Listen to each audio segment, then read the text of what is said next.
What was the most out of body role for you? Dumb and Dumber. I didn't know how to do it. You know, I didn't know how to be that dumb. Hi, everyone. It's Nicole Wallace. Welcome to The Best People.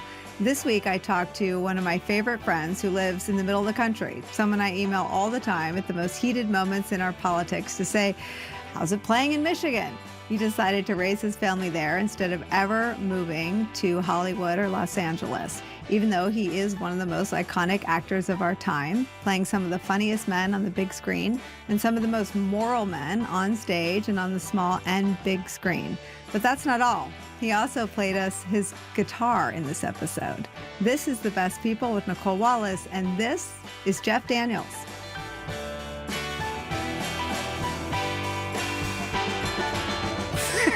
Don't laugh. Just try not to hit it. Try not to hit an iceberg on our way. Icebergs are everywhere. Thanks for having me. Thanks for being here. So I got to listen to you create something that I hadn't heard from you before. I'd seen you play on Kelly Clarkson and on the internet, but I got to listen to you perform a whole set, and your whole thing made more sense to me after that. You make more sense to me now. I made you laugh. Wow. Yeah, it's you know, that's a good way to put it, because you know, I'm known for one thing, being an actor. But to walk out on a stage in front of, say, 160 people or a club with just an acoustic guitar and your stories leading into the song, story leading into the song, and you got to hold them, that's hard. And I get to be, creatively, I'm 100% in control. I'm the director, I'm the writer, I'm the editor, I'm everything. And nobody to blame but except me, but you know, it's a great challenge too. And that's kind of where I am now, you know, is challenging myself after decades of doing this. I never want to stick to the same thing. And I think that's why the guitar happened. And the fact that I can entertain people and hold them for 100 minutes is, that's the success every time I do it. It's called The Best People Podcast. What's the best plot twist in your life? Best plot twist was auditioning on a whim at another college just to see how I'd stack up against kids from around the state. And then I'm going to skip the callbacks and go to the hockey game and get drunk with my college roommates. That's Saturday night. That's my Saturday in 1976 spring. That's all I'm going to do. So I go down to this other college. I auditioned doing a monologue I had done 4 months earlier at the play at the college I was at. Boom, there it is. Thanks so much. Buddies are outside. Great. I leave. I'm going, and a seventh-year senior, great guy. Where are you going? You know, I'm going. We're going to a hockey game. Callbacks are any minute. I know. And he said, you might want to stick around. And so I did, and I got called back. And I'm going to read for the lead in Summer and Smoke, the Tennessee Williams play, who's directed by somebody I've never heard of. And I go, I want to take off. And he's going, you idiot, you. The guest director of Summer and Smoke is a guy named Marshall W. Mason. He's the artistic director of Circle Repertory Company in New York. Basically, he's out here at Eastern Michigan University picking up a check to direct some college kids from his old buddy who he went to college with at Northwestern, who has now asked him to come on out, make some money. Great. He's done that. You might want to stick around for that one. And so I waited, and I was the last one to get called back, and Marshall brought me up, sat me in a chair, had a girl named Debbie who was sitting. It was the two of us. He sat us in chairs just like this and said, do the scene. Oh, okay. Just do the scene. Great, good, we're done. Thank you. And I'm going, I got it. And that was that. And Marshall said, you should probably come to New York. And no promises, but you should come to New York. You're good enough to try. And so I quit school and came to New York that fall and never looked back. Is it that serendipitous? I mean, Aaron Sorkin says you're simply one of the best actors he's ever worked with. I mean, is it both? Is it the talent and the twist? I think that's part of moving to Michigan was I didn't want to lose whatever it was that happened when I became Fagin and Oliver or Harold Hill or Tevye, Fiddler on the Roof, for God's sake. Where is that coming from? I don't want to spoil that. And I thought moving to Hollywood would spoil that. And so I'm just riding that same well of creativity and imagination that I had way back when, but I didn't have any training or technique or knew how to bring it up whenever I needed to bring it up. And I think the magic of it all, where you're in the take in the middle of, doing Reagan and you can feel him. And now you're riding it, That's why Aaron is so good. And the great writers are all like this. You're just riding their words. Their secretariat. You're just the jockey, on top. But then you got to know what to do with it. And then you get out of the way. The greatest country in the world speech that I did in Newsroom was full of it's like it has wings. And you feel yourself go. And you're him and you're riding it. It's all there. And because you prepped, you're prepared. And then cut. Is that the best feeling? Yeah. Anything better? The best feeling ever was Atticus Finch. And this is when I knew I'd made it. I was done. I didn't need to chase anymore. And the closing argument in To Kill a Mockingbird on Broadway, Harper Lee, Aaron Sorkin, and the whole play on stage talking to characters. But halfway through that closing argument, I walked down to Tom Robinson and the injustice that is about to happen to this innocent man. I turn for the first time to the audience, and I treat the audience like it's the jury. And it's so startling because we had others, Celia and others were talking to the audience, kind of narrating along the way, but Atticus never did that until then. And when I did, and I treated the 1,400 people sitting in the Shubert Theater like they were the 12 white jurors and shamed them. Pin drop. Every time. 8 times a week for a year. Every single show. I'll never have that again. But I had it then. I was there. It was incredible. It was, and I came out of that show going, no, I made it. That's when I knew at least in my world, 45 or whatever years later of doing it, like going, psst, you made it. You got there. Now it's just fun. I think the reason you've become someone I turn to when I'm trying to understand what the hell's going on in the country is that connection extends to the country, right? And to your neighbors and to the middle of the country. How much has the creative and the location and where you decided to sort of plant your flag connect? Moving to Michigan in 1986, after about 4 or 5 movies, was not what you were supposed to do. And it allowed me that when I did come into New York or LA to do something, it brought back the wonder. I was making movies. It's kept the fun of it.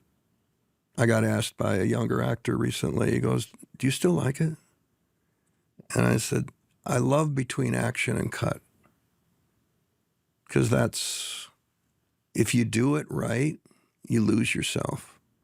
You become that person. You become Will McAvoy or something. And then they say, cut. And then they say, Jeff, you good? And you have no memory of what you just did. It's that out of body. That's what you're shooting for, yeah. Doesn't always happen because there are lines and staging and all the stuff. The mechanical part is always, going. But you want to shut him up so you can just kind of go. Then they say cut, and you go, oh, okay. That's where the fun is. What was the most out of body role for you? Dumb and Dumber. I didn't know how to do it. I didn't know how to be that dumb. I didn't. And I remember I got it, and I had done the screen test with Jim. Jim came in. There were a few of us that were in the finals, and so I came in. I remember Jim just kind of started a scene, and he kind of screwed his hair up. And so I go, I got to match that. So I just did, and then we were kind of bouncing off each other. And then we got into Colorado to shoot, and it wasn't going well. We were reading stuff. It wasn't going well, and you could tell. And then I said, I know what it is. And they're going, what, please? He has an IQ of 8. Not 7, not 9, 8. And that made perfect sense to me. And then I became the puppy on the leash. Jim would lead. Harry! What? Just have a half-second delay. Now you got that. You just see the word 8, and there's a vacancy that happens. And then they'd say cut, and you'd get your brain back. Dumb and Dumber is... You asked. No. Well, so my son is gloriously uninterested in everything that I do. Thank God. But when I told him I was talking to you today, he sort of looked at his schedule at school and he said, no, I can't miss school, but that's cool. For Dumb and Dumber to mean something to a 13-year-old with all the competition that teens have from screens and phones is about sort of the transcendent nature of Dumb and Dumber, right? Why do those guys still just nail it with all audiences? You hope that, especially with a comedy, which there is a shelf life on most of them, that the fact that we're lasting, like a Pink Panther, Peter Sellers, Preston Sturges movies last, at least for me. It becomes this kind of, everybody does something stupid at some point. So that's the kind of universal hook. And I'm glad, we knew when we put it out that 12-year-old boys, 13-year-old boys would think of it as their Citizen Kane. We knew. We were aware of that. That was the contribution. We weren't prepared for the demo that went from 8 to 80. What is it to have that role among your iconic roles standing next to Atticus Finch? Part of my plan was to create as wide a range as possible. I knew if I lived out of L.A. or New York, living in Michigan is, you might as well be in Siberia. And so I had to create a range. And I knew I could be funny. And I wasn't going down that road, so I really wanted Dumb and Dumber, got it. So Dumb and Dumber is way over here. But then you put Atticus Finch or Joshua Lawrence Chamberlain. Now there's this wide gap that has nothing to do with creating a brand. Where you are at 35, you hit, you're an action star or you're a romantic lead or whatever you are, and that is who you play the next 8 movies until you get older. And then you have to decide whether you get the plastic surgery or not. And then if you do get the plastic surgery, you try to pretend that even though you're 62, you're really 35. But everyone can look on their phone and go, you're not 35. So I always wanted that range. And Clint said, I did a movie with Clint Eastwood, and he said, there was a drama I did called 2 Days in the Valley. He said, if you can do 2 Days in the Valley and you can do Dumb and Dumber, you can do this. What felt like the biggest reach at the time that you got it? I've always gone in to most, especially the last 10 years or so. And I don't know how I'm going to do it. So I say yes. If I know how I read it, I go, I know how to do this. I can do this on Monday. I know I'm going to be bored. And that's the enemy. That's the enemy at this age. When you check out of the Ambition Hotel, and you kind of go, okay, now I just want to do stuff that keeps me interested. I just shot a movie called Reykjavik. Hardest thing I've ever done, because I had to come up with a Ronald Reagan. It was the 1986 meeting between Reagan and Gorbachev. They met in Reykjavik, Iceland, in a little house to discuss lowering nuclear weapons, because we were as I researched it, it was like, oh my God, were we close? And it was an incredible weekend. And I had to come up with a Reagan. And Michael Gunn is the writer-director, and he actually was on the writing staff at Newsroom when we did Newsroom. Smart guy, great guy, had a great script taken from transcripts of what they said to each other. And there's a story there, especially now with Trump and Putin and what that relationship is. Reagan and Gorbachev was not that. It's what the Republican Party used to be, what they could be proud of. It was, he says things in the Reykjavik movie that we got from the transcript. He tells Gorbachev, we are a nation of immigrants. And he's for that. I had to come up with a voice. That was hard. Can we hear it? Huh? Can I hear it? Well, there are trigger words, much like Harry Dunn had the numeral 8, the word well. All I have to, well, I'm right in here. And that's kind of all you need. And I would study that. I was YouTubing him for 7 months before we shot, trying to get the voice, trying to get the, well, and you get just enough of that. And then they put the hair on you. And I looked like him, sort of, but I was still me. It's what Timothy Chalamet did in Complete Unknown. Ed Norton did it with Pete Seeger. And George Clooney is doing it on Broadway with Ed Murrow and Good Night and Good Luck. There aren't any prosthetics. There's no chin and the nose and the thing, and you can't even see me. You could see Timothy, you could see Ed, you could see George, but Murrow, in George's case, was inside him. And that's the little magic trick with the camera. If you can still see me, but there's enough Reagan hair and the cock of the chin and the, well, right in here, Nicole. And then suddenly you're pulling him in, and he's in here somewhere. And then strangely it works, but you doubt it every single day you're shooting because you feel so fake and false. And you go, I just wish I could be, well, you're not him. Okay, so just suggest him. Hardest thing I've ever done. So you're playing Reagan as the campaign season is because I was emailing with you. How much is Reagan our distant past now that Trump is the standard bearer of the Republican Party? Distant with a capital D. Yeah, I don't think we should be surprised. Maybe there are some Republicans who are becoming surprised about what's going on, how far he's going.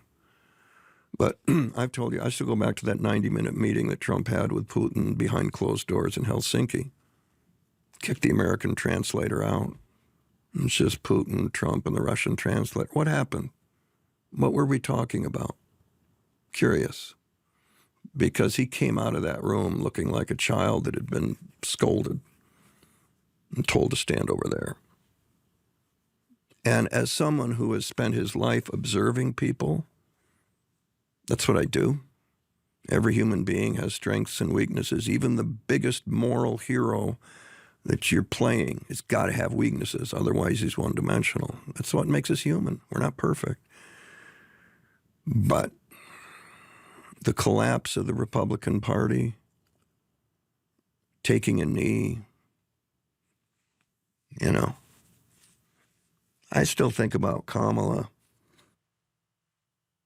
and how I think she would have been a good choice. I don't care what they say, because she would have done what Lincoln did. Liz Cheney would have been Secretary of State. Team Was of she- Rivals. Yeah, Team of Rivals. Doris Kearns Goodwin wrote the book about it. That's what Lincoln did. Surrounded himself with the people who would disagree with him, not the people who would, take a knee and go, yeah, more tariffs, sir, more. It's the madness of King George. And just the deterioration of the Republican Party. I mean, look, I'm just an actor. What do I know? But when Mitch started stacking the courts 25 years ago, I said it on your show once. They can see it coming. The new America that is diverse and treats everyone with equality and respect and dignity, kind of like Jesus did. We're ready for that. And Mitch and company could see it coming. They were going to be the minority. So they just started, and then here we are. And now you got it. And now you're losing money. I hope you're losing tons of money, those of you who thought this would be okay. My question is, what are you guys going to do about it? I mean, Michigan voted for Trump this time again, I think, right? Yeah. I mean, the tariffs are going to hurt your neighbors. They're going to hurt. Which I think at the end of the day, that's what's going to do it. You just got to go, wait a minute. The grocery bill is what? $180 more? Yeah. I can't get that car that we have to have unless I pay another $8,000. What? Who do I blame for that? Who do I see about that? One person. And I feel like some of the conversations we've had over the last, 5-6 years were about this tug, not between right and left, but between decency and maybe if it's about the cost of things, decency became a luxury. There's something about decency being the sort of collateral damage, the thing we lose over wanting cheaper eggs. Do you think it was ever really about cheaper eggs? Well, I think at the end of the day, it'll be about just the price of eggs. Did it go up or down? Because that's what he told me. He was going to lower the price of eggs or my grocery bill. I think that still matters, at least out in the middle of the country. That matters. The money matters. So Trump wins because things are too damn expensive, right? We talked ahead of the election. I mean, I think a lot of people did feel so much economic anxiety that they swallowed the whole bag of Trump's warts and wounds and flaws to have more economic relief, maybe is what they were looking for. I think there was this pull, right, between I know that he's not doesn't have the character, if he were a lifelong Republican, of someone like Reagan or McCain, but there was this profound sense that things were getting out of reach. The price of college, the price of a home, all those things. If the character or the lack of character didn't hold them back, do you think the economic collapse he's manufactured will make people in Michigan think twice about Trumpism? I think he's a snake oil salesman, and I think people will see that. I think one of the things that we've lost, and this, having played people like Atticus Finch and, yes, Jim Comey, he stood for some things. Even McAvoy in Newsroom certainly did. Is America the best nation? What's the monologue? How does it start? America is. No, we're not the greatest country in the world. And whatever I said, I can't remember it. I can't remember it. It was. But you memorized it, right? Yeah, at one point, it was in there. We've lost decency. We've lost civility. We've lost respect for the rule of law. Lost it. We have normalized verbal abuse on the internet. We've normalized bullying, much as the woke generation tried to, change that. It's back. And out the window goes character, integrity. I mean, nobody has great things to say about politicians. They never have. Go back to Mark Twain. But ideally, we're supposed to elect the best of us, not the worst of us. He's everything that's wrong. not just America, but with being a human being.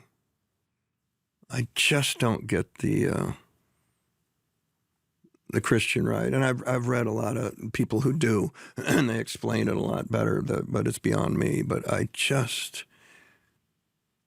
if Jesus came back, say 4:00 this afternoon, and he booked an appearance on your show, what do you think he'd say about how things are going? That's what I want to propose to some of the people who are so, hell-bent on what Trump is and what he represents and how I love the president. I'm going, have you seen the litany of stuff that he's done to people? I just think we're better than that, and I wish the Republican Party could get back to being better than they are now. I don't know. Do you think that people in Michigan, I mean, it's a super informed electorate with really, really, I don't want to say rising stars because they're already stars, but really high quality statewide elected officials in the Governor Whitmer, the Secretary of State, Mallory, Mallory running for Senate. Do you think that in November, because Michigan's a perfect example. I mean, people chose, they chose all those women I just named, and they chose Donald Trump. I mean, what was that about? I don't know, because I missed that. I thought Michigan would get swept up in the new America, that we were the generation that was going to go, no, we're ready. All inclusive.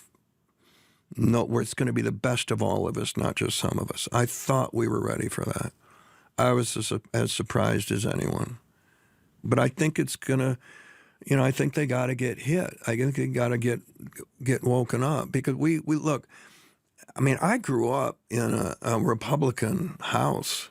We just didn't, I don't think I ever heard the word Republican until I was in my 20s. My dad was a small businessman. My mom used to be on a farm, and you didn't talk about politics. Nobody did. Now, it's on our phone. It's hitting us. Yeah. It's Facebook. Boom, boom, boom, boom, boom, boom, boom. You can't get away from it. And I think that's good. I think it's bad. But, and there wasn't such the divide. I'll go back to Reagan, and that he could get in a room with Mikhail Gorbachev and hammer out something over 3 days. Just the two of them, and George Shultz. But just the two of them. And Tip O'Neill. And Obama and John Boehner were this far from a grand bargain. Yeah. And then somebody jerked Boehner's leash, and next thing you know, he's selling marijuana in Florida. He seems so happy. He seems happy. Well, he should be. But it's just, there used to be a time. Shelby Foote was a great writer, Civil War historian. He did the Ken Burns thing. And he says something to the effect that democracy is about compromise. It's about getting in the room and shutting the door and not coming out until you have a deal. That's it. That's the only rule. And Lincoln was fighting to get that back, certainly after the war ended, the Civil War. But that was, Shelby was talking about the Civil War and how that we couldn't compromise is what will be our defeat as a nation. And the other thing, too, with the Reagan-Gorbachev thing, Gorbachev, once Reagan and Gorbachev had a deal and the Berlin Wall came down, which was an added bonus to what he was over there to do, Gorbachev, I think, told him, you don't have an enemy in me anymore. Your enemy now is going to be within. Yeah. I mean, and that's what we're contending with. What are we leaving this next generation? What is important about you playing Reagan right now? Why does that matter? I think it's because we can learn from our past, that history does repeat itself if we're not careful. And I think in regards to Reagan, there was a way that we dealt with a country, certainly a leader of a country, who was hell-bent on being at least our opponent and maybe eliminating us. in today's world, it just feels like Putin wants to infiltrate the United States, and that Trump is like his puppet or something. And that's not what Reagan was with Gorbachev. He was strong. He was strong, and he was, in his way, patriotic. In a way that word just gets thrown around, and it's taken on a political connotation. It was patriotic if you agree with what we're doing on the right. Right. And there was more of a universal thing. That's the thing that Reagan had, that Atticus Finch had. They had respect for things that were bigger than them. They respected the rule of law. Jim Comey, that was sacred to him. Atticus Finch, the rule of law, the right thing to do versus the wrong thing to do. These guys were moral giants, Atticus in particular. And now there is nothing bigger than Trump looking in the mirror. When I saw you in Mockingbird, you could hear a pin drop. Yeah. People were and remain so hungry for what you just described. Stories of the moral man or woman prevailing. They are absent from our politics. Why do you think that they are thriving in film and failing in politics? Well, I think they're thriving in film because they're failing in politics. I think that will be one of the things, I hope, where the country as a whole starts to look and realize that he is representing you. You may think you're different than him, but you're not. You're the bully. You're the asshole. That's how the world looks at us now. No. I mean, shooting in Iceland for the Reykjavik movie, the whole crew was from Europe, and they were peppering me with questions about the election that was coming up between Biden and Trump. It's who we are. Yeah. I hate to tell you, but that's you elect. It's who we chose. That's us. That's us. If you don't like the way that looks, if you don't like the way that's going on, get rid of them. But it's got to be you. And I think it reflects on us poorly, and I think we're better than that. I think we're supposed to be better than that. I hope the day comes when we all decide that, maybe having respect for things that are institutions that are bigger. It's much like, everyone has their God and all of that. It's the same thing. In Trump's world, he is God. And that's not what the founding fathers sat around the table and came up with. It just isn't. And we need to respect that. We should continue to be representing people that have a moral standing, that are looking out for other people, who are more interested in taking care of others than they are of taking care of themselves. Not hard. And until then, the art and the music? Well, that's the escape for me. Yeah, that's the escape. It's where I get to channel some stuff, And so. Will you play something? Sure. Sure. I was there on Monday, and it definitely lands through your truth and your honesty and your humor. It does land on hope, right? Your songs, your set list, I feel like wove a thread. Is that fair? I make fun of some things, but correct. But yeah, it's irreverent, but it does land on some hopeful messages. Yeah. Winds its way through some weed. Yeah. What are you gonna play? Yeah, so I have this song that it's about a guy trying to pick up somebody in a bar, and a great writer named Lanford Wilson, Pulitzer Prize-winning playwright. He was a mentor, and he would say things like, "This is the best cup of coffee I've ever had," and he would just toss that up, and so I stole that, and then wrote this.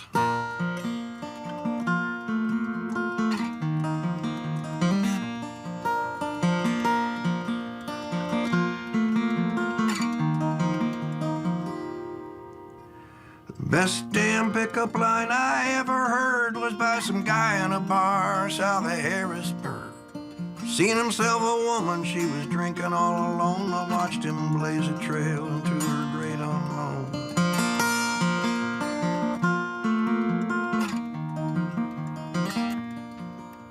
He sidled up smooth like a man on the make.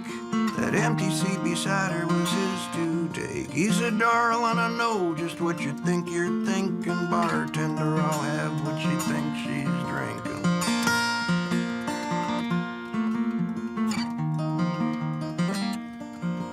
And before she knew it, he was in control. She was the rhythm to his blues, she was the rock to his roll. All he had to say was, where do we begin? How about we cut to the chase? Start at the end.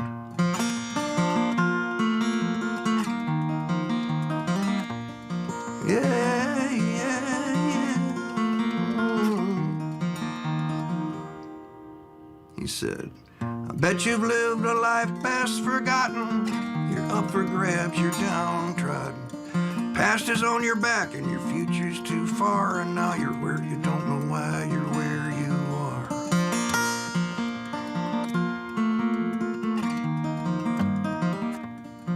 He said, if somehow or other they made me king of this world, I'd turn your oyster into a gray bay pearl. A snap of my fingers and a wave of my wand, I'd brighten your darkness with a brand new dawn.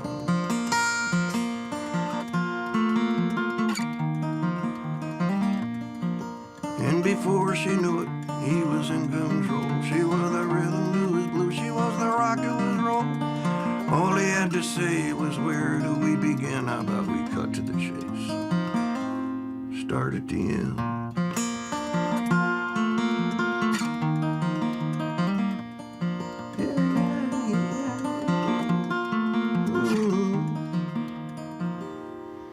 Before she could say a word, he was staring off in the distance like he's broken down and needed some roadside assistance. He finally turned, looked her right straight in the eye. He said, darling, at the risk of seeing a grown man cry, well, I don't know about you, I'd love to live in a place where I'm surrounded by love, compassion, and grace. There ain't no castles, there ain't no thrones. Everyone's got everyone and no one's alone. Where there ain't no hatred, there ain't no greed. The only thing you want is the only thing you need. Where miracles happen and dreams come true.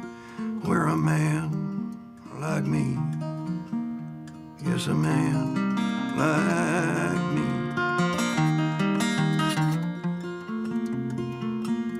can love a woman like you.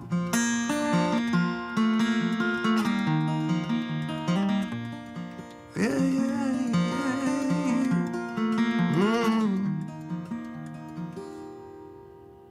The best damn pickup line I ever heard was by some guy in a bar south of Harrisburg.